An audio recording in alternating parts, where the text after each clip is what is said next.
So you're looking to build a sales team. Maybe you have 1 or 2 sales reps. Maybe you're hiring your first sales rep. Maybe you have 100 sales reps. Maybe you've hired sales reps in the past and it worked out horrible. But I'm gonna tell you this, getting the right sales team can take your business to a whole another level, like game changing. But hiring the wrong sales team or doing the wrong structure can waste the next 6 to 12 months of your life, if not year or 2 years of your life, and leave you bitter, leave you in a money pit. And the differentiator between building a great and exceptional sales company that can just take your business to a whole nother level and building a mediocre one is a massive difference in the results you're gonna get. What I wanna do is I wanna show you how to build a successful sales team in 5 steps. Now, go back about 10 years ago, I had started my first sales team and there was about 4 guys, there was 3 guys and 1 girl that I had hired. And I spent a lot of time, a lot of money training them, investing in them. And 6 months went by and we had only landed 2 clients. And I'm looking at these guys and going, what the heck? What am I doing wrong? Why can I not build this team? I had bumped my head, and again, this was about 10 years ago. And so, after that, I tried again and I tried again, and I eventually got smart enough to start paying for mentors and going to like those the VIP seminars and stuff like that. And so I've spent hundreds of thousands of dollars learning how to do this, training under some of the best in the world, being mentored by them to figure out how to actually build a successful sales team, how to train a successful sales team, and really how to get great results out of at least decent and good salespeople. There's still gonna be a learning process. I'm not gonna say you're gonna get there quick, but what I wanna do is I wanna shortcut this for you a little bit, and I'm gonna give you the 5 steps that I wish I would have known 10 years ago, and I wanna save you some of the headaches and some of the pains that I had to go through figuring this thing out through trial and error.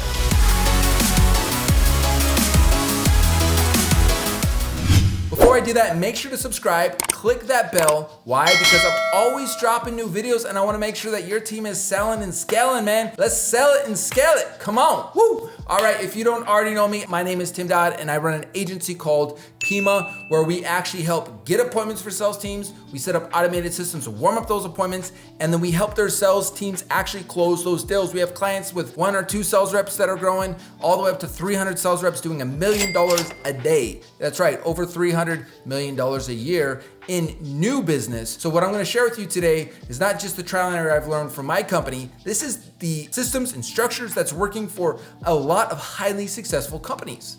So grab a pen and paper, make sure to take some notes or however you take notes, because I don't want you bumping your head for the next 6 to 12 months or 10 years or whatever that takes. Most people do not figure out how to build a successful sales team. Most people fail at this, and those who do figure it out end up becoming highly successful. As long as you have a decent product, a good product, you can build an exceptionally big company with a great sales team. So make sure you're taking notes on this. I don't want you missing out.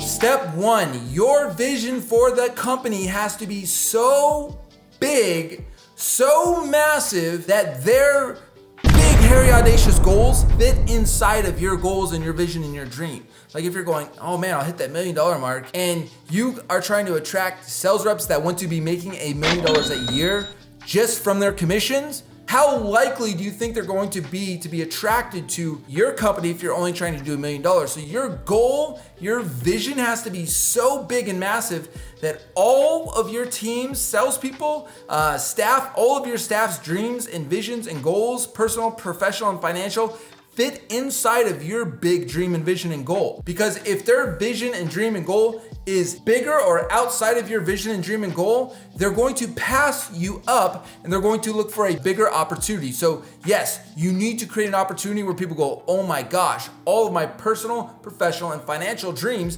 fit into this one company. I could reach my goals and dreams in this one company.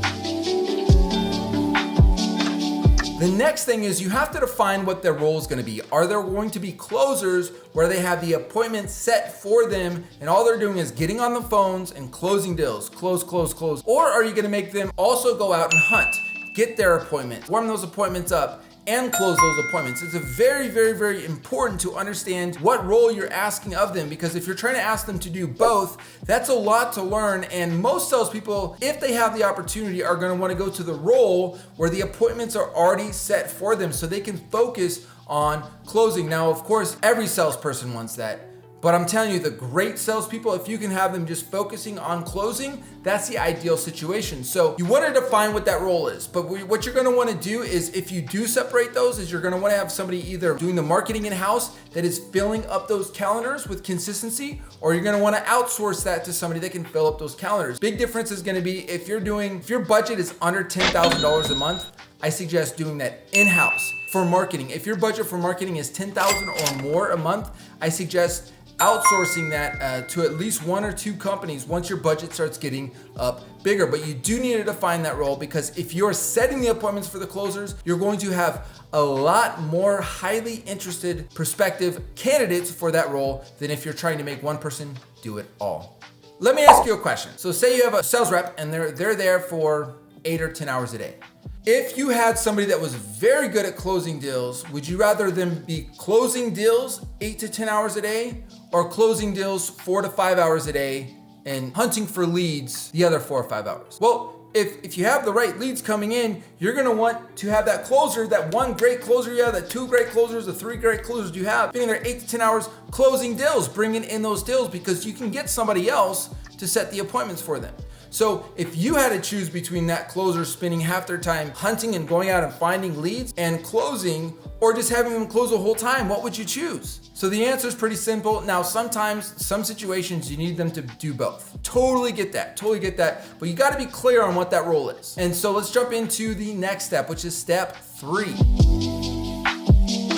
Step 3 is you have to have clear expectations and accountability using sales KPIs. Now, if you're new to this, don't get overwhelmed. If you're old school to this, and you already know, sales KPIs are super important. But you have sales KPIs based off of activity, such as emails, proposals, calls, etc., etc. And then you have KPIs based off of results, which is closed deals, revenue brought in, etc., etc. So you want to make sure you have clear expectations, especially in a new role, 90 days, but also ongoing, on what the expected activity KPIs are and what the expected results KPIs are, because in most cases, if you got the right activities going on, the results are gonna follow eventually if those activities are being done properly. Step 4 is that you have to have a clear 90-day roadmap where you say, hey, in 90 days, we need you hitting a minimum of this result, or we're gonna part ways as friends. So this is the minimum. You have a potential to earn this much. Remember that dream's so big that their dream can fit in it. 2 things that having this clear expectation does is it, 1, it makes the closer know, hey, if my minimum expectation is this, otherwise we're gonna part ways.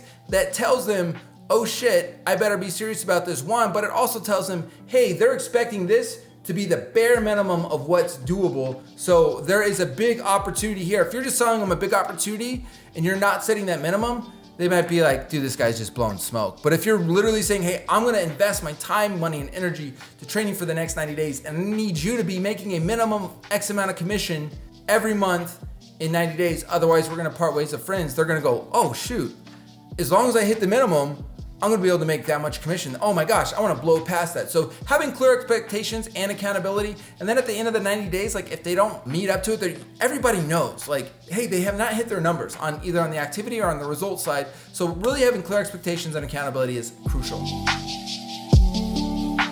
The 5th step is always hire at least 2 sales reps at the same time, because it takes just as much time to hire and train 2 people as it does to do 1 person. But now that you have 2 people, not only can you train them, but you can now send those 2 off to do their role plays and practices and stuff together. So you're actually getting more training out of 2 from the same time investment from yourself as you would from 1. On top of that, now you have that little bit of a competitive, that little bit of you're motivating each other, they're motivating each other. And now that everybody knows those clear activity and result KPIs, make sure everybody can see everybody's activity and result KPIs, make it a little bit competitive. But also at the end of the 90 days, if 1 doesn't work out and 1 does, you just spent the same amount of time and now boom, you got 1 great closer now. Sure, you spent some money on that other one, but if you only have 1 and they don't work out after 90 days, you're back to square 1. Look, we wanna build quick. We don't wanna keep trying every 90 days and then failing. We want the highest chance that we have to start layering our company with great sales reps. So that's the 5 steps that you do to build a great sales team. Now, if you want to see how to fill up their calendars with great appointments, I do have a training at the very end of this video. There's going to be a link